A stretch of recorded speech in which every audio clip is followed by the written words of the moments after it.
PPT show हो रही है? Yes ma'am. हाँ, तो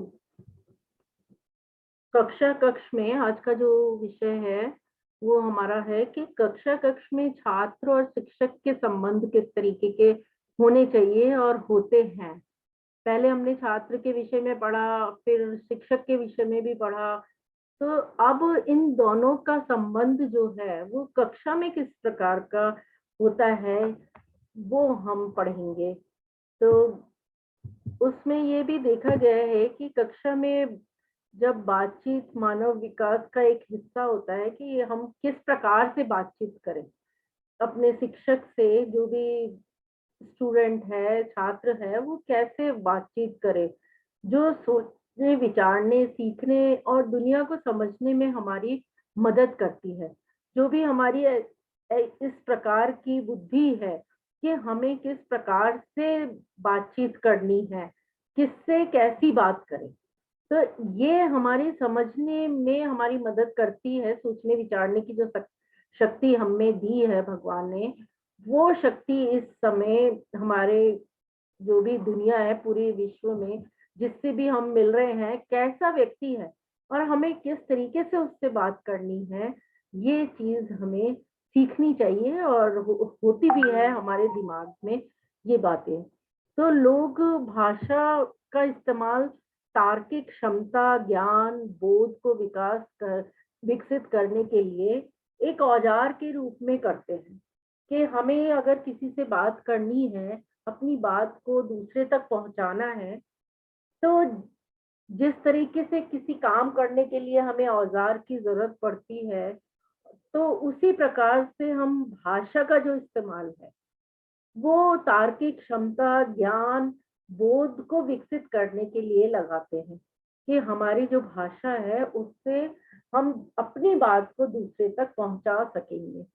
तो अतः छात्रों को सीखने के, उनके जो अनुभवों के भाग के रूप में बात करने के लिए प्रोत्साहित करने से उनकी शैक्षणिक जो प्रगति है उसको बढ़ाने में मदद मिलेगी। सीखे जाने वाले विचारों के बारे में हम अगर उनका अर्थ देखें तो उसका अर्थ होता है कि उन विचारों के बारे में छानबीन की गई है या उन्हें और ढूंढा गया है। तार्किक क्षमता विकसित और सुव्यवस्थित है। छात्र अधिक सीखते हैं। किसी कक्षा में छात्र वार्तालाप के विभिन्न तरीके होते हैं जिनमें दोहराने से लेकर उच्च स्तर की तार्किक क्षमता विकसित करने हेतु चर्चा तक शामिल है। हम छोटी क्लासेस में देखते हैं, छोटी कक्षाएं जो हैं, फर्स्ट टू फिफ्थ तक कह सकते हैं हम, छोटी कक्षाएं, उनमें हम जब वो बच्चों को पढ़ाने लग जाते हैं तो कभी कभी हम चीजों को दोहराने के लिए भी बोलते हैं। क से कबूतर, फिर बच्चे पीछे पीछे बोलेंगे कि क से कबूतर। तो इस तरीके से हम छोटी कक्षाओं में इन तरीकों को अपनाते हैं, दोहरा भी सकते हैं। और उच्च स्तर पर जैसे जैसे हम जाते हैं तो हमारी तार्किक जो क्षमता है वो बढ़ती जाती है। तो उस तरीके से फिर हम क्लास में चर्चा करते हैं, क्लास में, कक्षा में वार्तालाप करते हैं। अब इन्हीं सभी वार्तालाप को देखते हुए पूर्व में जो शिक्षक है उसके द्वारा बातचीत का दबदबा होता है। जो शिक्षक है वही बातचीत शुरू करता है। कक्षा में अगर हम आप लोग भी एक शिक्षक के रूप में कक्षा में जाएंगे तो पहले आप कुछ बात शुरू करेंगे और फिर वह छात्रों की बातचीत या छात्रों के ज्ञान के मुकाबले में अधिक मूल्यवान भी समझी जाती है, क्योंकि एक अध्यापक की बात हम देखें तो बहुत अधिक मूल्यवान है। तथापि पढ़ाई के लिए बातचीत के लिए पाठों का नियोजन बहुत महत्वपूर्ण है। अगर हम पढ़ाई की बात करते हैं, पढ़ाई के बारे में अगर बातचीत करते हैं, तो हम ये कहेंगे कि जो भी पढ़ाने हम जा रहे हैं उन पाठों का नियोजन करना यानी प्लानिंग करना बहुत ही महत्वपूर्ण है, ताकि छात्र अधिक से अधिक बात करें और पहले के अनुभवों के आधार पर अधिक सीखे। अगर हम इन चीजों की प्लानिंग नहीं करेंगे, हम आप लोगों को जो लेसन प्लान बनवा रहे हैं वो इसीलिए बनवा रहे हैं, उसमें क्या है पूर्व ज्ञान से रिलेटेड प्रश्न भी हैं, फिर कथन भी होगा, फिर प्रश्न भी होंगे। तो बहुत सी ऐसी एक्टिविटी है जो छात्र और शिक्षक के बीच चलती रहती है कक्षा में। यह किसी शिक्षक और उसके छात्रों के बीच प्रश्न और उत्तर सत्र में कहीं अधिक होता है, क्योंकि इसमें छात्र अपनी भाषा, विचारों और रुचियों को ज्यादा समय दिया जाता है। हम में से अधिकांश कठिन मुद्दे के बारे में या किसी बात का पता करने के लिए किसी से बात करना चाहते हैं, और अध्यापक बेहद सुनियोजित गतिविधियों से इस सहज प्रवृत्ति को बढ़ा सकते हैं। तो अगर हम उस बारे में किसी भी मुद्दे के बारे में, किसी विचार के बारे में अध्यापक से बात करते हैं, तो उसमें भाषा का भी प्रयोग होगा, और जो भी बच्चा पूछ रहा है या अध्यापक पूछ रहा है बच्चों से, तो उसमें कुछ विचारों का भी रुचि ली जाएगी बच्चों के द्वारा। तो इसमें जो भी बात हम कहना चाहते हैं या जो भी हमारी गतिविधि है कक्षा में, वो सुनियोजित तरीके से चल सकती है, सुनियोजित तरीके से उसको बढ़ावा दिया जा सकता है। तो इसमें कक्षा में सीखने के लिए गतिविधियां हेतु बातचीत की योजना बनाना। तो सबसे पहले जो योजना बनाई जाती है उसमें हम सीखने के लिए जो गतिविधियां हैं उनकी योजना तैयार कर लें। यदि हम कोई मॉडल दिखा के पढ़ा रहे हैं या किसी भी प्रकार की गतिविधि क्लास में कर रहे हैं, तो उसके हेतु कौन कौन सी बातचीत, किस प्रकार की बातचीत हो सकती है कक्षा में, इस प्रकार के प्रश्न तैयार कर लें। इस प्रकार की गतिविधि के लिए बातचीत का जो प्लानिंग है वो तैयार कर लें, कथन तैयार कर लें। तो फिर हमारा जो कक्षा का जो माहौल है या कक्षा में जो बातचीत की योजना है, वो एक कुशल प्लानिंग के रूप में हमारे सामने आ सकती है। शिक्षण की गतिविधियों के लिए बातचीत की योजना बनाना महज शब्दावली के लिए नहीं, बल्कि यह गणित एवं विज्ञान के काम तथा अन्य विषयों के नियोजन का भी महत्वपूर्ण हिस्सा बन सकती है। इससे पूरी कक्षा में कार्य, जोड़ी कार्य या सामूहिक कार्य में, कक्षा से बाहर गतिविधियों में, रोल प्ले में, लेखन, वाचन, प्रायोगिक छानबीन और रचनात्मक कार्य में योजनाबद्ध तरीके से भी प्रयोग किया जा सकता है। कुछ कार्य तो क्या होता है कि हम कक्षाओं में करते हैं, जो कि छात्र और शिक्षक मिलके प्रश्न प्रश्न पूछना, तो शिक्षक उत्तर दे रहा है या शिक्षक प्रश्न पूछ रहा है तो छात्र उत्तर दे रहा है। इस प्रकार की गतिविधियां तो कक्षा में हम करते ही हैं।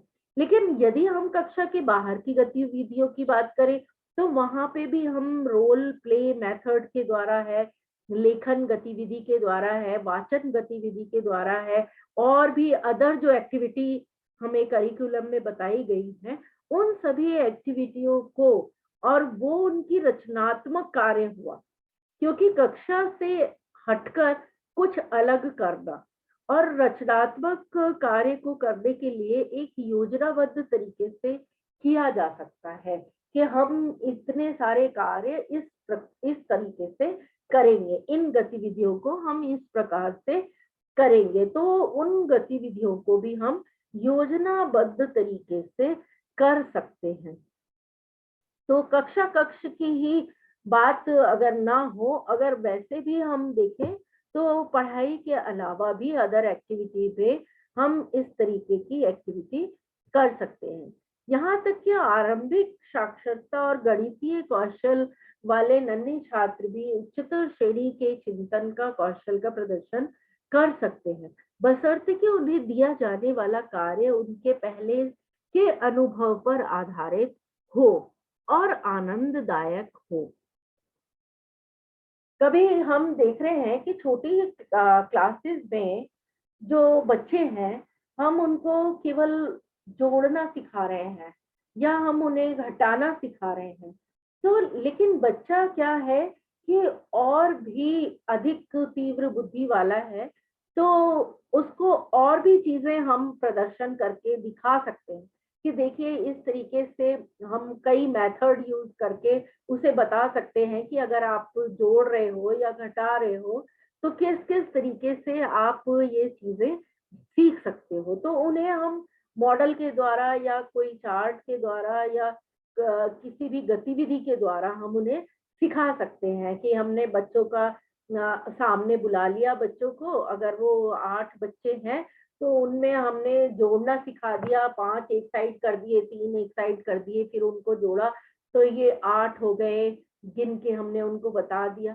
फिर अगर हम घटाने का काम करते हैं तो ये 5 बच्चे उनमें से निकाल लिए तो कितने बच गए, तो 3 रह गए। तो इस तरीके का जो प्रदर्शन करके हम बच्चे, छोटे-छोटे बच्चे हैं, उनको सिखा सकते हैं। और फिर उदाहरण के लिए छात्रों को और क्या-क्या चीजें हैं, जैसे छात्रों को तस्वीरों के द्वारा या कुछ आरेख खंडों के द्वारा वास्तविक वस्तुओं से किसी कहानी, कोई ऐसी वस्तु हमें दिख गई तो उससे हम कहानी उनको सुना के सिखा सकते हैं। पशु या आकृति के बारे में पूर्वानुमान लगा सकते हैं। तो इस तरीके से हम बच्चों को बहुत सारी चीजें उदाहरण स्वरूप भी पूर्व अनुमान लगाकर भी सिखा सकते हैं।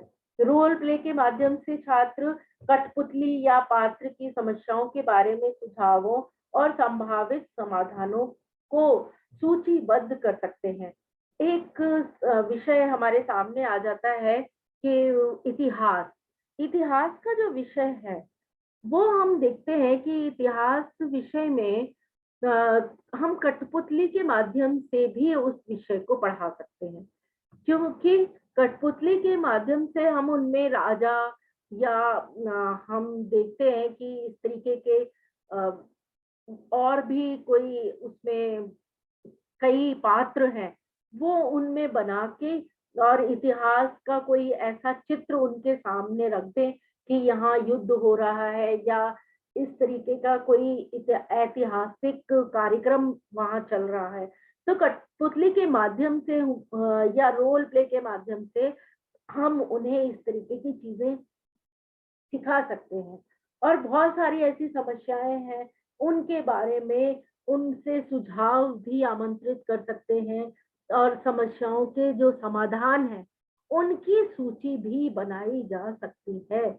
यदि हम एसएसटी में कोई ऐसी पर्यावरण के समस्याओं को ले लें, तो फिर उनकी भी सूची बनाई जा सकती है कि किस प्रकार इस प्रकार की समस्या का हल हम कर सकते हैं, समाधान कर सकते हैं। तो कहीं न कहीं हमें इन चीज़ों के बारे में जानकारी मिल सकती है और बच्चा सीख भी सकता है उसी कक्षा में। तो जो कुछ आप छात्रों को सिखाना चाहते हैं, उसके इर्द-गिर्द पाठ की योजना बनाएँ और इस बारे में सोचें और साथ ही इस बारे में भी आप किसी प्रकार की बातचीत को छात्रों में विकसित होते देखना चाहते हैं। कुछ प्रकार की बातचीत अन्वेषी या खोजबीन करने वाली होती है। तो हम जब भी कोई योजना बनाएं तो ये सोच के बनाएं कि हमें छात्र को जो सिखाना है उसके इर्द गिर्द ही चीजें हमारी होनी चाहिए, कि हमें जो भी प्लानिंग करनी है, जो भी प्रश्न पूछने हैं, उस प्रकरण से संबंधित ही होनी चाहिए। तो फिर हमारी जो योजना है वो और भी अच्छी मानी जाएगी। तो इन सब चीजों के लिए हमें पहले क्या करना होगा? हमें प्रकरण से संबंधित खोजबीन करनी होगी कि हम इस प्रकरण से संबंधित और क्या-क्या चीजें बच्चे को बता सकते हैं, किन-किन चीजों से, किन-किन मेथड से हम बच्चों को पढ़ा सकते हैं। तो उदाहरण के लिए हम देख सकते हैं कि इसके बाद क्या होगा। भई कोई भी बात हम बता रहे हैं, तो उसमें ये चीज़ें हम ले सकते हैं कि इसके बाद क्या होगा? क्या हमने इससे पहले देखा है कि यह क्या हो सकता है? और या फिर आप ऐसा क्यों सोचते हैं? तो ये सब चीज़ें बच्चों के सामने जब आएँगी, तो बच्चा भी एक्टिव होके इन चीज़ों को सुनेगा, वो भी अपना जो दिमाग है इन चीज़ों में लगाएगा। कुछ अन्य प्रकार की भी वार्ताएँ कर सकते हैं, विश्लेषणात्मक चीज़ें उनके सामने ला सकते हैं। या कोई ऐसी बात उनके सामने चर्चा कर सकते हैं जिसका वो विश्लेषण कर सके। तो उदाहरण के लिए विचारों या साक्ष्य या सुझावों का आकलन करना आ सकता है उन्हें, यदि हम इस तरीके की परिचर्चा उनके सामने करें। तो शिक्षक को इस तरीके की प्लानिंग कर लेनी चाहिए जब भी वो कक्षा में जाए, कि वो बच्चों को ज्यादा से ज्यादा क्या सिखा सकता है, और वो भी अपने प्रकरण से संबंधित ही उनके विषय से बातचीत करे। अगर वो प्रकरण से हट जाएगा तो बच्चे का दिमाग भी इधर से उधर चला जाएगा कि वो पढ़ा क्या रहे थे। कई बार शिक्षक का होता है कि वो पढ़ाते कुछ हैं और उनका अलग ही कहीं दिमाग चला जाता है और फिर वो दूसरी चर्चा में लग जाते हैं।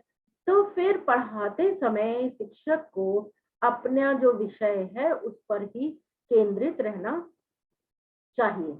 इसे रोचक, मजेदार बनाएं और यह कोशिश करें कि सभी छात्र संवादों में भाग ले सकें। ऐसा ना हो कि आपकी क्लास में पीछे तक आपका ध्यान ही नहीं जा रहा है। आप छात्रों को पीछे से भी प्रश्न पूछें, दाएं से, बाएं से, आगे से, ऊपर, नीचे, हर जगह से बच्चों को सचेत मुद्रा में रखें और उनसे प्रश्न पूछते रहें, ताकि सभी आपके जो संवाद है उनमें भागीदारी करके रखें। छात्रों को उपहास का पात्र बनने या गलत होने के भय के बिना अपने दृष्टिकोण और विचारों को व्यक्त करने तथा उन्हें सहज व सुरक्षित महसूस करने के लिए प्रेरित करें। कई बार ऐसा होता है कि कोई कठिन प्रश्न बच्चों के सामने आ जाता है, कोई कठिन प्रश्न अध्यापक पूछ रहा होता है, तो बच्चे अपने आप को यह सोचते हैं कि अगर हम इसका उत्तर देंगे और उत्तर यदि गलत हो गया, तो इस डर से वो उस प्रश्न का उत्तर शिक्षक के सामने नहीं देते। तो हमें अपना दृष्टिकोण इस तरीके का रखना है कि बच्चा डरे नहीं। कई शिक्षक होते हैं जो भय का वातावरण कक्षा में बनाए रखते हैं, तो बच्चे कुछ बोल ही नहीं सकते उनके सामने। तो इस तरीके का वातावरण नहीं होना चाहिए। बच्चे के सामने अपना जो दृष्टिकोण है, अपने जो विचार है, वो आपको इस तरीके से व्यक्त करने चाहिए सहज रूप से, ताकि बच्चा अपने आप को सुरक्षित महसूस करे। वो ये ना सोचे कि अगर मैंने कुछ गलत बोल दिया तो अभी टीचर मेरे पीछे पड़ जाएगा और पता नहीं मुझे क्या-क्या बोल देगा, मेरी कक्षा में हंसी उड़ जाएगी।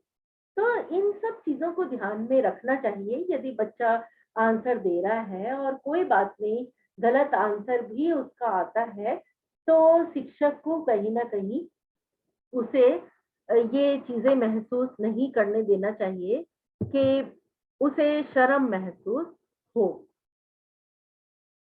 अब हम देखते हैं कि छात्रों की जो की वार्ता को आगे बढ़ाएं। अधिगम के लिए वार्ता अध्यापकों को निम्न अवसर प्रदान करती है और छात्रों की बातों को सुनना, छात्रों के विचारों की प्रशंसा करना और उस पर आगे काम करना। इसे आगे ले जाने के लिए छात्रों को प्रोत्साहित करना। तो इस तरीके की कक्षा में चीजें हम कर सकते हैं बच्चों को आगे बढ़ाने के लिए, आगे उनका विकास करने के लिए। तो सभी उत्तरों को लिखना या उनका औपचारिक आंकलन नहीं करना होता, क्योंकि वार्ता के जरिए विचारों को विकसित करना शिक्षण का महत्वपूर्ण हिस्सा है। उनके अधिगम को प्रासंगिक बनाने के लिए उनके अनुभवों और विचारों का आपको यथासंभव प्रयोग करना चाहिए। कभी कभी हम पढ़ाते हुए बच्चों से कोई प्रश्न पूछ लेते हैं, तो बच्चों में भी इतनी समझ है या बच्चों के पास भी इतने प्रसंग हैं, इतने अनुभव होते हैं, यदि आप पूछें तो बच्चा भी वो बताने के लिए तैयार रहता है। तो अपने टॉपिक से संबंधित आप बच्चों से भी पूछ सकते हैं, बच्चों को भी उस प्रकरण का हिस्सा बना सकते हैं। ये ना हो कि आप बोले जा रहे हैं। तो बच्चों को भी इस तरीके का मौका दें, बच्चे अपना जो भी पढ़ाई से संबंधित है प्रसंग वो बता सकें। उनके उस विषय में भी अनुभव हो सकता है, तो वो भी अपने विचारों को आपसे वो साझा कर सके, बता सकें, आपके सामने रख सकें अपने विचारों को। तो इस तरीके की बातें हमें सोचनी चाहिए कि किस प्रकार से हम बच्चों के सामने अपने विचारों को बनाए रख सकते हैं। और सर्वश्रेष्ठ छात्र जो वार्ता अन्वेषी होती है, जिसका अर्थ होता है कि छात्र एक दूसरे के विचारों की छानबीन करते हैं और उन्हें चुनौती पेश करते हैं ताकि वे अपने प्रत्युत्तरों को लेकर विश्वस्त हो सके। कई बार क्या होता है कि एक प्रश्न के बहुत सारे उत्तर छात्र दे देते हैं, कई छात्रों से वो उत्तर जो है वो पूछा जाता है, तो उसमें सही उत्तर कौन सा है, इस उत्तर को भी जो बच्चे हैं वो भली प्रकार से छानबीन कर सकते हैं। तो आप उस उत्तर के प्रति उत्तर में ये पूछ सकते हैं कि अब आप बताइए कि इन उत्तरों में से सही उत्तर कौन सा है। तो बच्चे उसकी खोज करके आपको बता सकते हैं कि सर या मैडम, मुझे ये उत्तर ठीक लग रहा है। तो उससे क्या होगा कि बच्चों में भी इस तरीके के विचारों का को ढूंढने की कोशिश करेंगे कि कौन सा सही उत्तर है। इतने सारे उत्तर दे दिए हैं, अब इनमें से कौन सा सही है, ये उन्हें भी पता चलेगा। तो इस तरीके के जो विचार हैं या इस तरीके का जो पढ़ाई का माहौल है, वो यदि कक्षा में रहे, तो फिर बच्चे का दिमाग भी अन्वेषक वाला हो सकता है। वो भी दिमाग को चारों तरफ दौड़ा के खोजबीन कर सकता है और उत्तर को ढूंढ सकता है। तो इस तरीके से जो कक्षा का माहौल है वो अधिगम वाला बन सकता है। फिर आपस में बातचीत करने वाले समूहों को किसी के भी द्वारा दिए गए उत्तर या यूं ही स्वीकार न करने के लिए प्रोत्साहित किया जाना चाहिए। कई बार आपस में बातचीत करके जो समूह में उत्तर दिए जाते हैं, उनको स्वीकार ना करें। हम उनको कहें कि कई बार हम ऐसे इस तरीके से भी बोलते हैं कि भई सब एक साथ ना बोलें, एक-एक करके जो जिसे भी उत्तर आता है वो अपना हाथ ऊपर करे और उससे हम प्रश्न पूछेंगे। उत्तर आपको देना होगा। तो कक्ष में आप कक्षा के समक्ष विभिन्न प्रकार के जाँच वाले जो प्रश्न हैं, क्यों, आपने उसका निर्णय क्यों किया या क्या आपको उस हल में कोई समस्या नज़र आती है, इसके माध्यम से चुनौती देने वाली जो चिह्नित प्रक्रिया का मॉडल प्रस्तुत कर सकते हैं। हम इस तरीके से कक्षा में अपनी बात को रख सकते हैं। आप छात्रों को समूहों में सुनते हुए कक्षा में घूम सकते हैं और ऐसे प्रश्न पूछकर उनके चिंतन को बढ़ा सकते हैं। तो इस तरीके से यदि हम कक्षा कक्ष में देखें कि हमने कोई प्रश्न पूछा और फिर हम चारों तरफ कक्षा में घूमकर बच्चों को देखते हैं कि किस तरीके से वो अपने प्रश्न के उत्तर को खोज रहे हैं और चिंतन कर रहे हैं उस बात के ऊपर। तो हमारा जो प्रश्न का उत्तर है वो उनकी चिंतनशीलता से निकल कर आएगा और प्रश्न का उत्तर वो बहुत ही अच्छे ढंग से दे सकेंगे। तो इस प्रक्रिया का भी हम लाभ उठा सकते हैं कक्षा के अंदर। अब अगर छात्रों की वार्ता, विचारों और अनुभवों को की कद्र और सराहना की जाती है।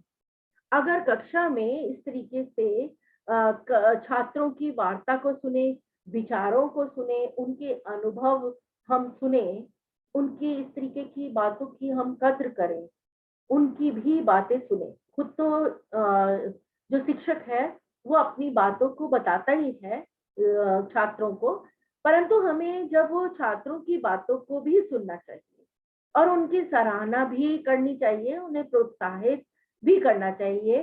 तो उससे बातचीत करने के दौरान अपने व्यवहार सावधानी से सुनने, एक दूसरे से प्रश्न पूछने और बाधा न डालना जैसे व्यवहारों के लिए अपने छात्रों की प्रशंसा करें। हम अपने छात्रों की कभी-कभी प्रशंसा भी करनी चाहिए कि आप तो बहुत ही अच्छे हैं, सारे प्रश्नों के उत्तर आराम से अच्छे से दे रहे हैं, कोई भी पढ़ाई में बाधा नहीं डाल रहे हैं। तो इस तरीके का यदि उनका व्यवहार है, तो हमें उनकी प्रशंसा भी करनी चाहिए, क्योंकि अगर हम इस तरीके की प्रशंसा करेंगे, तो छात्र भी हैं, वो भी उस चीज को सीखेंगे कि हम किस तरीके से कक्षा में अपने आप को डालें। तो कक्षा में कमजोर बच्चों के बारे में सावधान भी हमें रहना होगा और उन्हें भी शामिल किया जाना सुनिश्चित करने के तरीकों पर विचार करें कि भाई कमजोर छात्र भी होते हैं, सारे छात्र तो होशियार नहीं होते। कुछ छात्र ऐसे भी होते हैं जिन्हें बात देर में समझ आती है। तो इस तरीके के छात्रों के लिए भी हमें सावधान रहना होगा। मैंने आपको पहले भी बताया है कि शिक्षक को पूरी कक्षा पर ध्यान देना है और उन्हें भी शामिल करना है जो बच्चे थोड़ा कमजोर हैं।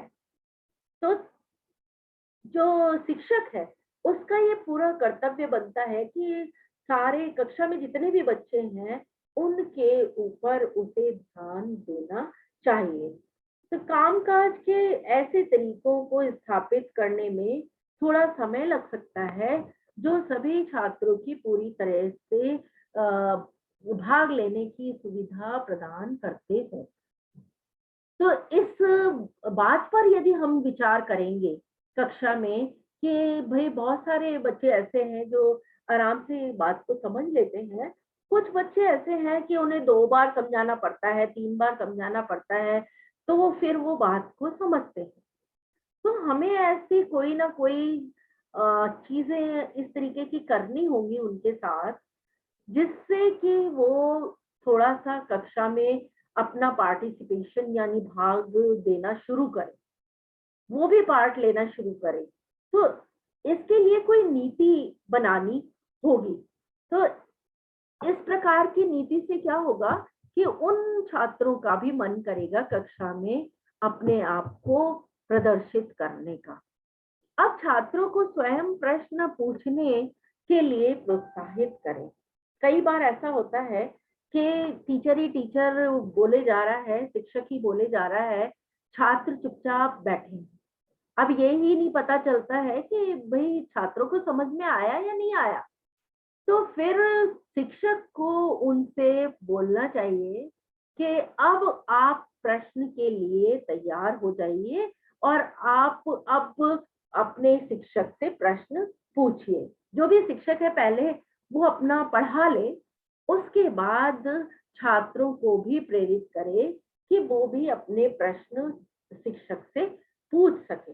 तो अपनी कक्षा में ऐसा वातावरण तैयार करें जहां अच्छे चुनौतीपूर्ण प्रश्न पूछे जाते हों। बच्चे बहुत अच्छे-अच्छे प्रश्न पूछें और जहां छात्रों के विचारों को सम्मान दिया जाता है और उनकी प्रशंसा की जाती है, अगर उन्हें उनके साथ किए जाने वाले व्यवहार को लेकर भय होगा और अगर उन्हें लगेगा कि उनके विचारों को माना नहीं जाएगा, तो छात्र प्रश्न नहीं पूछेंगे। छात्रों को प्रश्न पूछने के लिए आमंत्रित करने से उन्हें जिज्ञासा व्यक्त करने के लिए प्रोत्साहन मिलता है। उनसे अपनी सीख के बारे में अलग ढंग से विचार करने के लिए कहें, जिससे उनके नजरिए को समझने में आपको सहायता मिलती है। तो कक्षा का वातावरण कैसा होना चाहिए? भयभीत वाला ना हो। हम बच्चों से ये तो बोल दें कि बच्चों अब आराम से आप प्रश्न पूछिए, मैंने जो पढ़ाना था वो मैं पढ़ा चुकी हूँ। लेकिन आपसे बच्चे प्रश्न नहीं पूछ रहे। क्यों? क्योंकि उनमें ये विचार चल रहा है, उनके मन में ये विचार चल रहा है कि यदि मैंने प्रश्न पूछ लिया और वो क्यों विचार चल रहा है? क्योंकि वो आपके जो शिक्षक है, उसके व्यवहार को पहचानता है। अगर वो शिक्षक के व्यवहार को पहचानता है, तो उसके मन में ये विचार आ रहा होगा कि यदि मैं प्रश्न पूछूंगा तो शिक्षक तो मेरे अच्छे वो कर देगा। अगर गलत मैंने प्रश्न पूछ लिया, अगर मैंने सही तरीके से प्रश्न नहीं पूछा, तो फिर हो सकता है वो मुझे डाँट दे। तो इसके लिए आपको उसे प्रोत्साहित करना होगा, उसकी जिज्ञासा को बढ़ाना होगा कि आप कोई बात नहीं, किसी भी तरीके का प्रश्न हो, आप पूछ सकते हैं। तो इस तरीके का यदि नज़रिया है शिक्षक का, तो फिर उससे आपको सहायता मिल सकती है। जितने भी बच्चे हैं, चाहे वो कमज़ोर हों या फिर होशियार वाले हों, वो आपसे प्रश्न पूछने में झिझकेंगे नहीं। आपसे आराम से प्रश्न पूछेंगे और आप भी उन्हें अच्छे से उत्तर दे सकते हैं। तो इस तरीके का जो कक्षा कक्ष में व्यवहार है, वो शिक्षक का और छात्र का होना चाहिए। तो आप कुछ नियमित समूह या जोड़े में कार्य करने या शायद छात्रों के प्रश्न पूछने का समय जैसी कोई योजना बना सकते हैं, ताकि आप प्रश्न पूछ सकें और अधिक स्पष्ट उत्तर की मांग कर सकें। तो इस तरीके से अपने पाठों के एक भाग को, अगर आपका प्रश्न है, तो हाथ उठाएं, नाम रख सकते हैं। तो हमारी पाठ योजना में अपन ने देखा ही है कि उसमें हमने इस तरीके का एक पार्ट दे रखा है प्रश्न पूछने का। तो उसमें शिक्षक भी प्रश्न पूछ सकता है और शिक्षक ये कह सकता है कि आप लोगों को भी कुछ समझ में ना आया हो, तो आप भी अपना हाथ उठाएं और अपना प्रश्न पूछ सकते हैं। अब किसी छात्र को हॉट सीट पर बैठा सकते हैं और दूसरे छात्रों को उस छात्र से प्रश्न पूछने के लिए प्रोत्साहित कर सकते हैं। जैसे कि कोई पात्र हो, उदाहरण के लिए पाइथागोरस या मीराबाई, ऐसा कोई आपके पास सब्जेक्ट है, ऐसा कोई पाठ आप पढ़ा रहे हैं, तो उसमें क्या कर सकते हैं कि हम किसी भी बच्चे को बुलाकर अपने जो सीट है उस पे बिठा सकते हैं और फिर ये कह सकते हैं कि चलो बच्चों, आज आप प्रश्न पूछो। तो वहां पर बच्चा भी बैठकर पूछ सकता है प्रश्न। तो बच्चे को इस तरीके से प्रोत्साहन मिलता है। कभी कभी हम ब्लैक बोर्ड पर बुलाकर बच्चे को प्रश्न करवाते हैं।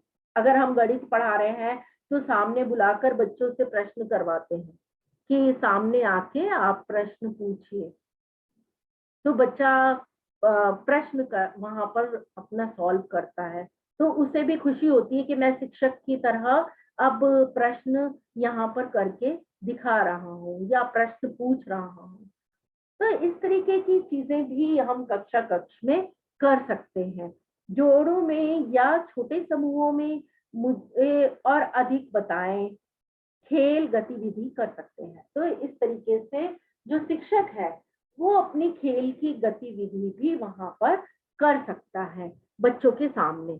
तो कक्षा कक्ष में इस तरीके की चीजें बहुत माने रखते हैं कि उनसे बच्चा कुछ ना कुछ सीख रहा है। तो हमारी जो ये कक्षा कक्ष की जो चीजें हैं, वो हमें बुनियादी पूछताछ का अभ्यास करने के लिए छात्रों को कौन, क्या, कहाँ, कब, क्यों वाले प्रश्न दे सकते हैं। छात्रों को कुछ ऐसा डेटा दे सकते हैं और उनसे उन प्रश्नों के बारे में सोचने के लिए कह सकते हैं, जो आप इस डेटा के बारे में पूछ सकते हैं। इस प्रकार के प्रश्न भी उनसे पूछे जा सकते हैं। और छात्रों के जो सप्ताह भर के प्रश्नों की सूची है, वो भी बनाई जा सकती है और उनको उन प्रश्नों को दीवार पर डिजाइन कर सकते हैं कि भाई चार्ट में उन प्रश्नों को लिख कर लेकर आ गए, सप्ताह भर के पूरे प्रश्न। और फिर बच्चों को भी कहा कि आप भी इन प्रश्नों के उत्तर ढूंढना और मैं भी इन प्रश्नों के उत्तर ढूंढूंगा और आपको सप्ताह के एंड में शनिवार को सारे प्रश्नों के उत्तर दिए जाएंगे। तो इस तरीके से भी बच्चे को लगेगा कि आज तो मेरे जो प्रश्न थे मैंने भी उसके उत्तर ढूंढे हैं, लेकिन जो टीचर ने ढूंढे हैं, जो शिक्षक ने प्रश्न के उत्तर ढूंढे हैं, क्या वो मेरे प्रश्न के उत्तर से मिल रहे हैं? तो फिर उसमें ये बहुत अच्छा एक डिस्कशन चल सकता है कि छात्रों के प्रश्नों के उत्तर और शिक्षकों के प्रश्नों के उत्तर कहीं ना कहीं मैच, कोई ना कोई तो मैच कर सकता है, और कई प्रश्न ऐसे हो सकते हैं जो कि छात्र के गलत हो सकते हैं। तो फिर उसको वो भी सीखने के लिए मिल सकता है कि ये मेरा प्रश्न गलत था और अब मुझे नया कुछ सीखना है। तो जब छात्र प्रश्न पूछने और उन्हें मिलने वाले प्रश्नों के उत्तर देने के लिए स्वतंत्र होते हैं, तो उस समय आपको उनकी रुचि और चिंतन के स्तर को देखकर हैरानी होगी। वास्तव में ये बात सही है कि जब हम देखते हैं कि छात्र भी प्रश्न पूछ रहे हैं, इसका मतलब ये है छात्र प्रश्न तब पूछ सकता है जब जो शिक्षक ने पढ़ाया है वो उसने ध्यान से सुना हो। ऐसे ही वो प्रश्न पूछने लायक नहीं बनता है। वो प्रश्न तभी पूछेगा जब उसे कुछ समझ में नहीं आ रहा हो, और वो स्वतंत्र रूप से अगर कक्षा में प्रश्न पूछ रहा है तो उसे पढ़ने में और भी ज्यादा रुचि महसूस होगी, और उसका जो चिंतन का स्तर है, सोचने का स्तर है, वो भी बहुत अधिक बढ़ जाएगा। और ये देखकर शिक्षक को भी हैरानी होती है कि वाह, मैंने इतना बढ़िया पढ़ाया, इतना अच्छा पढ़ाया कि छात्र प्रश्न भी पूछ रहे हैं, उस पे चिंतन भी कर रहे हैं। तो ये मेरा टॉपिक मैंने आज कक्षा में बहुत ही बढ़िया पढ़ाया। तो जब छात्र अधिक स्पष्टता और सटीक रूप से संवाद करना सीख जाते हैं, तो न केवल अपनी मौखिक और लिखित शब्दावलियां बढ़ाते हैं, अपितु उनमें नया ज्ञान और कौशल भी विकसित होता है। ये भी आपको पता होना चाहिए कि हम जब कक्षा में छात्रों को पढ़ा रहे हैं, उनसे संवाद कर रहे हैं, और पढ़ाते समय उनसे जब हम मौखिक बातें कर रहे हैं, तो उनका मौखिक ज्ञान बढ़ रहा है। मौखिक रूप से वो प्रश्न पूछ रहे हैं, हम मौखिक रूप से प्रश्नों के उत्तर दे रहे हैं। तो शिक्षक और छात्र के बीच जो अंतः क्रिया चलती है मौखिक रूप से, उससे भी उनका ज्ञान बढ़ता है। अब लिखित रूप की बात करें, तो लिखित रूप में भी जो भी प्रश्न है उनके उत्तर जो शिक्षक है वो श्यामपट्ट पर लिखता है, और श्यामपट्ट से बच्चा अपनी कॉपी में जब लिख रहा है तो उससे उसकी शब्दावलियों में भी ज्ञान बढ़ेगा कि कौन सा शब्द किस तरीके से लिखा जाता है। तो ये चीजें हम देख सकते हैं कि उनके नए ज्ञान का कौशल विकसित होता है।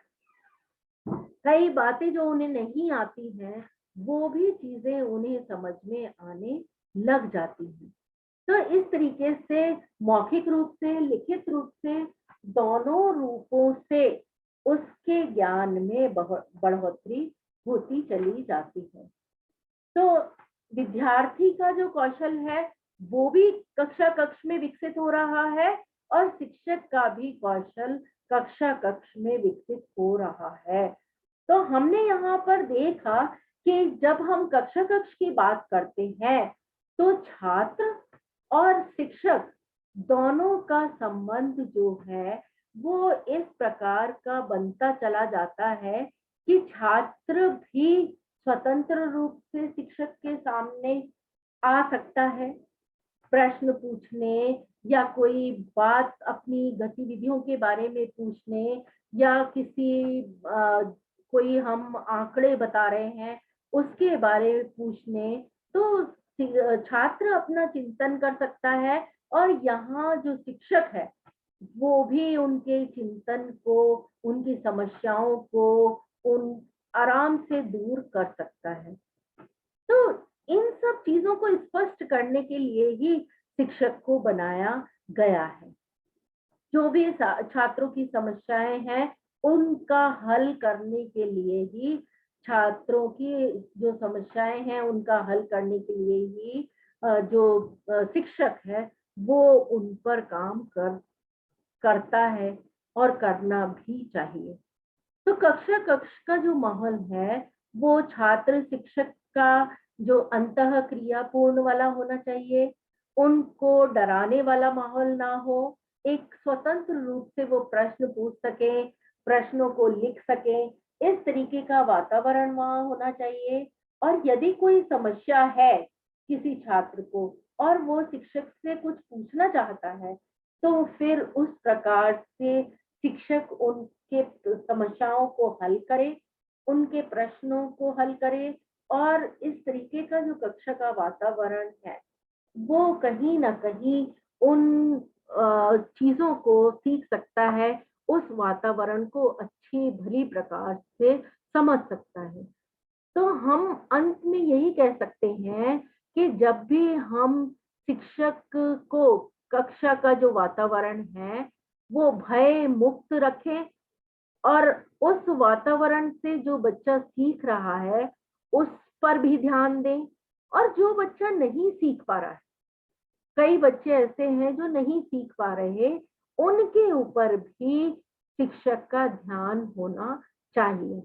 तभी हम कह सकते हैं कि जो छात्र है, वो बहुत कुछ उन शिक्षक के ज्ञान से ज्ञान की प्राप्ति कर रहा है। इसलिए हम कहीं न कहीं इस बात को मान सकते हैं कि कक्षा कक्ष का जो माहौल है, छात्र शिक्षक का जो संबंध है, एक सौहार्दपूर्ण वातावरण वहाँ होना चाहिए।